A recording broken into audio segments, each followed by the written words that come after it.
നമസ്കാരം, ഞാൻ ഡോക്ടർ അർച്ചന മോഹൻ. ആയുർ രാഗലയുടെ പുതിയൊരു വീഡിയോയിലേക്ക് എല്ലാവർക്കും സ്വാഗതം.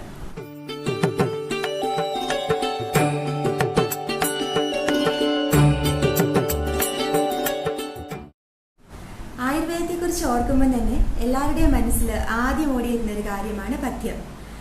അപ്പോൾ അത് ചുറ്റിപ്പറ്റിയിട്ടുള്ള കുറച്ച് തെറ്റിദ്ധാരണകൾ മാറ്റാൻ വേണ്ടിയിട്ടാണ് ഇന്നത്തെ നമ്മുടെ വീഡിയോ. ശരിക്കും എന്താണ് ഈ പഥ്യം? എന്തിനാണ് ഇതൊക്കെ നോക്കുന്നത്? പഥ്യം നോക്കിയില്ലെങ്കിൽ എന്താ അസുഖം മാറില്ലേ? പഥ്യം നോക്കുക എന്ന് പറഞ്ഞാൽ നോൺ വെജ് കഴിക്കരുതെന്നാണോ? അല്ല, ആയുർവേദ മരുന്നിന് മാത്രം എന്താ ഈ പഥ്യത്തിന്റെ ആവശ്യം? ആയുർവേദ മരുന്ന് കഴിച്ചിട്ടുള്ള അല്ലെങ്കിൽ കഴിക്കാറില്ല എല്ലാ ആൾക്കാരുടെയും മനസ്സിലൂടെ ഒരു പ്രാവശ്യമെങ്കിലും ഇതിൽ ഏതെങ്കിലുമൊക്കെ ചോദ്യങ്ങൾ കടന്നു പോയിട്ടുണ്ടാവും അല്ലേ? അപ്പോൾ ഇതിന്റെ എല്ലാ ഉത്തരം ഈ വീഡിയോയിലൂടെ നമുക്ക് മനസ്സിലാക്കാം. പഥ്യം ആചരിക്കുന്ന രോഗിക്കും അത് ആചരിക്കാത്ത രോഗിക്കും ചികിത്സയുടെ ആവശ്യമില്ല എന്നൊരു ചൊല്ല് തന്നെയുണ്ട്. പഥ്യത്തെക്കുറിച്ചുള്ള ആദ്യത്തെ തെറ്റിദ്ധാരണ എന്ന് പറയുന്നത് പലരുടെയും വിചാരം അത് ചെയ്യാൻ പാടില്ലാത്ത കാര്യങ്ങളാണെന്നാണ്.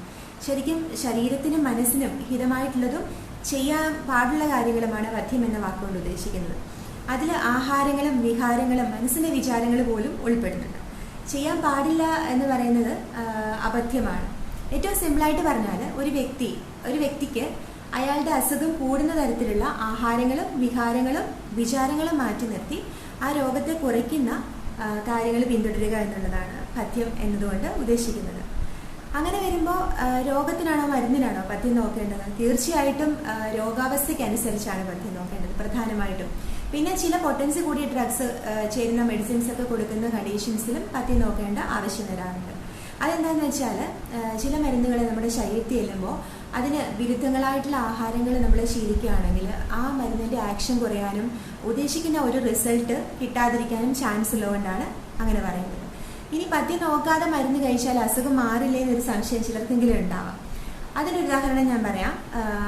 കുറേ നാളായിട്ട് അസിഡിറ്റിക്ക് മെഡിസിൻ കഴിക്കുമ്പോൾ മാത്രം കുറയുന്നു, നിർത്തി കഴിയുമ്പോൾ പിന്നെയും കൂടുന്നു, ഇനിയും ആയുർവേദം കൂടെ ഒന്ന് നോക്കാം എന്ന് പറഞ്ഞിട്ട് ഒരുപാട് ആൾക്കാരെന്നെ വിളിക്കാറുണ്ട്. അവരിലൊക്കെയും ഞാൻ കാണുന്ന പൊതുവായിട്ടുള്ളൊരു കാരണം എന്ന് പറയുന്നത് മരുന്നൊക്കെ കൃത്യമായിട്ട് കഴിക്കുന്നുണ്ടാവും, പക്ഷേ അവരുടെ ആഹാര രീതിയും ഒക്കെ ഒന്ന് ചോദിച്ച് മനസ്സിലാക്കി അതിൽ കറക്ഷൻസ് വരുത്തി നോക്കുമ്പോൾ വളരെ കുറച്ച് ദിവസങ്ങൾ കൊണ്ട് തന്നെ അസുഖം മാറുന്നതായിട്ട് കാണാറുണ്ട്. അതുകൊണ്ട് ഏത് രോഗാവസ്ഥയിലായാലും അവോയ്ഡ് ചെയ്യേണ്ട കാര്യങ്ങൾ അവോയ്ഡ് ചെയ്യാതിരുന്നാൽ അസുഖം മാറത്തില്ല. ഇനിയും പൊതുവേ ഉള്ളൊരു ധാരണയുണ്ട്, പഥ്യം നോക്കുക എന്ന് പറഞ്ഞാൽ നോൺ വെജ് കഴിക്കാതിരിക്കുക എന്നാണ്. ആയുർവേദ മരുന്ന് തുടങ്ങിയാലേ നോൺ വെജ് പാടില്ല ഇവർക്ക്. ചില രോഗാവസ്ഥകളിലും ശരീരത്തിന്റെ ധാതുക്ഷയ അവസ്ഥകളിലുമൊക്കെ നോൺ വെജ് ഫുഡ് കഴിച്ച് പഥ്യം ആചരിക്കേണ്ട സന്ദർഭങ്ങളും ആയുർവേദത്തിൽ ചെയ്യുന്നുണ്ട്. അതുകൊണ്ട് തന്നെ ആയുർവേദം നോൺ വെജ് ഫുഡിന് എതിരല്ല എന്ന് മാത്രമല്ല അത് ഇൻക്ലൂഡ് ചെയ്യേണ്ട കണ്ടീഷൻസും പറയുന്നുണ്ട്. പിന്നെ ചില കണ്ടീഷൻസിൽ അത് കഴിക്കാൻ പാടില്ല എന്ന് പറയുന്നത് ഒരു വ്യക്തിയുടെ രോഗാവസ്ഥയ്ക്ക് അനുസരിച്ചും അവരുടെ ഡൈജസ്റ്റീവ് പവറും മെറ്റബോളിസവും ഒക്കെ കണക്കിലെടുത്തിട്ടും പിന്നെ കഴിക്കുന്ന മെഡിസിന് നമ്മുടെ ശരീരത്തിൽ ആക്ട് ചെയ്യുന്നതിന് പ്രത്യേകിച്ച് തടസ്സങ്ങളൊന്നും ഉണ്ടാവരുതെന്ന് ഉദ്ദേശിച്ചിട്ടാണ്. പിന്നെ ആയുർവേദ ഡോക്ടേഴ്സ് ഈ പഥ്യത്തിന് കുറച്ച് കൂടുതൽ ഇമ്പോർട്ടൻസ് കൊടുക്കുന്നത് എന്താണെന്ന് വെച്ചാൽ അതിന്റെ കാരണം വേറൊന്നുമല്ല, ഞാൻ മുമ്പൊരു വീഡിയോയിൽ പറഞ്ഞിട്ടുള്ള പോലെ തന്നെ ആയുർവേദ ശാസ്ത്രം ആരോഗ്യ സംരക്ഷണത്തിനും ചികിത്സയ്ക്കും ഒരുപോലെ ഇമ്പോർട്ടൻസ് കൊടുക്കുന്നുള്ളതുകൊണ്ടാണ്. പിന്നെ മരുന്ന് കഴിക്കുന്ന അത്രയും നാളും അസുഖം കുറയുക എന്നുള്ളത് കവിഞ്ഞ് ആ രോഗം പൂർണ്ണമായിട്ട് മാറി പിന്നീട് വരാതിരിക്കാനും കൂടി ശ്രദ്ധിക്കുന്നുള്ളതുകൊണ്ടാണ്. ഇനിയും ഈ പഥ്യം എന്ന് പറയുന്നത് നമ്മുടെ കഴിക്കുന്ന ആഹാരത്തിൽ മാത്രമല്ല ചെയ്യുന്ന കാര്യങ്ങളിലുമുണ്ട് പഥ്യാപഥ്യങ്ങൾ.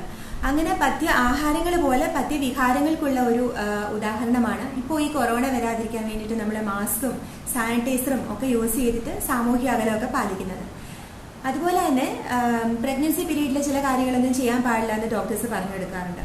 പിന്നെ ത്രോട്ട് ഡിസീസിൽ വിഷബാധയിലോ ഒക്കെ രാത്രി പോലും ഉറങ്ങാൻ പാടില്ല എന്ന് പറയും. ഇവയൊക്കെ പഥ്യവിഹാരങ്ങൾക്കുള്ള ഉദാഹരണങ്ങളാണ്. ഇനിയും ഈ ശരീരത്തിന് ആഹാരവിഹാരങ്ങളിലെ പഥ്യം എന്ന പോലെ മനസ്സിന്റെ പഥ്യമാണ് നല്ല വിചാരങ്ങൾ. അതായത് അവരവരെ തന്നെ നശിപ്പിക്കുന്ന തരത്തിലുള്ള വിചാരങ്ങളായ അസൂയ, ദേഷ്യം, കുശുമ്പ്, വെറുപ്പ് ഇവയൊക്കെ മാറ്റി പകരം അവർ സ്നേഹം, ദയ, നന്ദി, ക്ഷമ ഇവയൊക്കെ കൊണ്ട് നിറയ്ക്കുക. അപ്പോൾ പഥ്യത്തെക്കുറിച്ചൊരു ഏകദേശ ധാരണ ഈ വീഡിയോയിലൂടെ നിങ്ങൾക്ക് കിട്ടിയിട്ടുണ്ടാവുമെന്ന് വിശ്വസിക്കുന്നു. അപ്പോൾ ഇനി ഏത് സിസ്റ്റം ഓഫ് മെഡിസിൻ ആണ് നിങ്ങൾ ചികിത്സ തേടുന്നതെങ്കിലും അതിപ്പോൾ ആയുർവേദമായാലും അലോപ്പതി ആയാലും ഹോമിയോപ്പതി ആയാലും നിങ്ങളെ ചികിത്സിക്കുന്ന ഡോക്ടർ മരുന്ന് എഴുതുന്നതിൻ്റെ കൂടെ നിങ്ങൾ കഴിക്കേണ്ട ഫുഡും നിങ്ങൾ പാലിക്കേണ്ട കാര്യങ്ങളും, അതായത് നിങ്ങളുടെ അസുഖം മാറുന്നതിന് ആവശ്യമായിട്ടുള്ള ഡയറ്റ് ആൻഡ് റെജിമെൻ ഇങ്ങോട്ട് പറഞ്ഞു തരാൻ മറന്നുപോയാൽ തന്നെ ദയവ് ചെയ്ത് അത് അങ്ങോട്ട് ചോദിച്ച് മനസ്സിലാക്കുക. കാരണം അല്ലാത്ത പക്ഷം നിങ്ങൾ ഏത് മരുന്നാണ് കഴിക്കുന്നതെങ്കിലും ഈ കാര്യങ്ങളൊന്നും ശ്രദ്ധിക്കാത്തിടത്തോളം നിങ്ങളുടെ അസുഖവും മാറില്ല, സമയവും വേസ്റ്റ് ആവും, കയ്യിലെ കാശും പോയി കിട്ടും. അപ്പോൾ എപ്പോഴും പറയുന്നത് പോലെ ഈ വീഡിയോയും ഇഷ്ടപ്പെട്ടെങ്കിൽ ലൈക്ക് ചെയ്ത് നിങ്ങളുടെ അഭിപ്രായം കമൻറ്റ് ബോക്സിലൂടെ അറിയിച്ച് മാക്സിമം ആൾക്കാരിലേക്ക് ഇത് ഷെയർ ചെയ്തെത്തിക്കണമെന്ന് അപേക്ഷിക്കുന്നു. കൂടാതെ നമ്മുടെ ചാനൽ ഇതുവരെ സബ്സ്ക്രൈബ് ചെയ്തിട്ടില്ലാത്ത ആൾക്കാർ ദയവായി അതുകൂടി സബ്സ്ക്രൈബ് ചെയ്ത് ബെല്ലൈക്കണിലെ ഓൾ എന്ന ഓപ്ഷൻ കൂടി പ്രസ് ചെയ്തിട്ടേ പോകാവുള്ളൂ എന്ന് അപേക്ഷിക്കുന്നു. പിന്നെ നമ്മുടെ ചാനലിൻ്റെ ഹോം പേജിൽ കുറച്ച് വ്യത്യാസങ്ങൾ വരുത്തിയിട്ടുണ്ട്. അത് നോക്കിക്കഴിഞ്ഞാൽ ഏതൊക്കെ തരത്തിലുള്ള വീഡിയോസാണ് ഞാൻ അപ്ലോഡ് ചെയ്യുന്നതെന്ന് മനസ്സിലാക്കാൻ കഴിയും.